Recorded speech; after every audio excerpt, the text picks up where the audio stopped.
The vast majority of Muslim scholars and apologists in the West have a very strange characteristic. In their zeal to shield their religion from critics and to prove that they are the true defenders of Islam and to win praise from their followers, they will say almost anything to block a criticism, even if they have to twist and distort the Quran and the Hadith, even if they have to lie about the history of Islam, even if they have to throw centuries of Muslim scholars under the bus. As long as they successfully deflect a criticism, the ends apparently justify the means. The most interesting part is that the more they twist and distort the Quran and the Hadith, the more they lie about the history of Islam, the more they throw centuries of Muslim scholars under the bus, the more popular they become, because their deceptive dawah tactics make them appear to be the champions of Islam who are successfully protecting Muhammad and the Quran from evil critics. There are, of course, a few problems with the approach of westernized Muslim scholars and apologists. There's a moral problem. It's just wrong to spread your religion through deception and manipulation, but that never seems to bother them. There's a practical problem. The more you lie, the easier it is to expose your deception. So if you just keep piling lie upon lie upon lie in order to defend your religion, you end up making it easier to expose your religion. And there's a division problem. When some people lie for their religion, there will be other people who don't believe in lying for their religion, so they start criticizing and condemning the liars, and this leads to division within the religion. People are starting to notice the division problem that's arising. Let's look at a fascinating example. A Muslim named Muhammad was on Twitter criticizing Mansour for exposing the lies of Sheikh Uthman ibn Farouk. Muhammad said, "The fact that you think it's okay to make threads against someone that has dedicated his life to spreading Islam," that's Sheikh Uthman, "and side with someone whose life mission is to spread lies and misinformation about Islam, supposedly me, says enough about what your intentions are." That's when Basil stepped in and replied, "Are you seriously defending Uthman over the truth? Is he your daddy? I mean, even if he was, you don't have to put him over the truth. What's wrong with you people? The Jahiliyyah is over. Get over it. If you want to defend Uthman, you need to make him stop lying. That's the only way you can defend him. Talk to him and say, Uthman, stop lying to Muslims. Stop lying. Stop lying. And he will block you because he doesn't want to stop.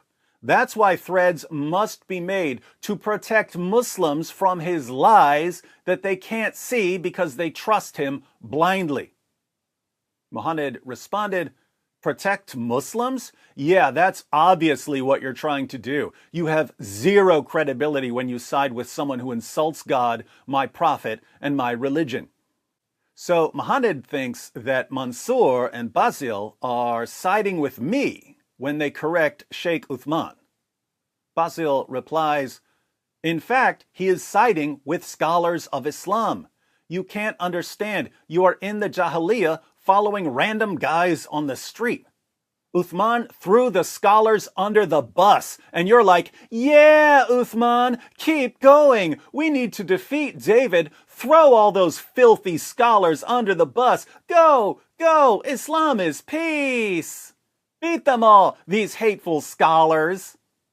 This is actually a really good description of the entire Ummah in the West. They're so desperate to answer critics of Islam that they will cheer for people like Sheikh Uthman, even though Sheikh Uthman is destroying Islam from within. He's obliterating Orthodox Islam and building a shrine to himself. And Basil gets what's going on. When David forces you to throw all the scholars of Islam under the bus, well, he has won. He defeated you. You have been humiliated by a single man who managed to destroy the scholarship with only a few words. David is impressive. Notice the different perspectives here. Mohanad says that people like Mansour are hurting Islam by siding with me against da'is like Sheikh Uthman. Basil says that people like Sheikh Uthman are inadvertently helping me destroy Islam by throwing Islam's greatest scholars under the bus.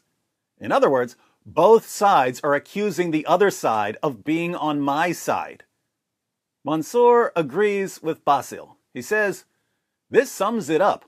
All David Wood has to do is read what the scholars said, and the vast majority of Western Muslims will start denying Orthodox Islam in some twisted attempt at defending Islam, really defending themselves from criticism. Now that's interesting. According to Mansour, all I have to do is keep quoting Muslim sources and scholars to people like Sheikh Uthman and other westernized Muslim apologists. These westernized Muslim reformers will be so desperate to respond to me that they'll keep attacking their own sources and their own scholars. They'll be attacking Orthodox Islam. And their followers, who have no clue what's in their sources or what their scholars say, will agree with their westernized apologists because their westernized apologists are supposedly protecting Islam from critics like me. So according to Mansour, all I need to do is keep quoting Muslim sources to Muslim apologists, and they will destroy Islam for me. Then, of course, the true defenders of Islam, the non-westernized Muslims who don't want Islam to be corrupted by reformers, are going to have to defend Orthodox Islam from the reinterpretations of the reformers by exposing the lies of the reformers. But whenever they expose the lies of the reformers, they'll be accused of siding with me. In the end, the entire ummah will be nothing but endless division. And as Jesus said, a house divided against itself cannot stand. Interesting perspective, Mansour. But tell me, what can Muslims in the West do to stop this descent into chaos? Oh, absolutely nothing? It just backfired on me. It just backfired on me. This is a part of our religion. There's a reason to it. Yeah?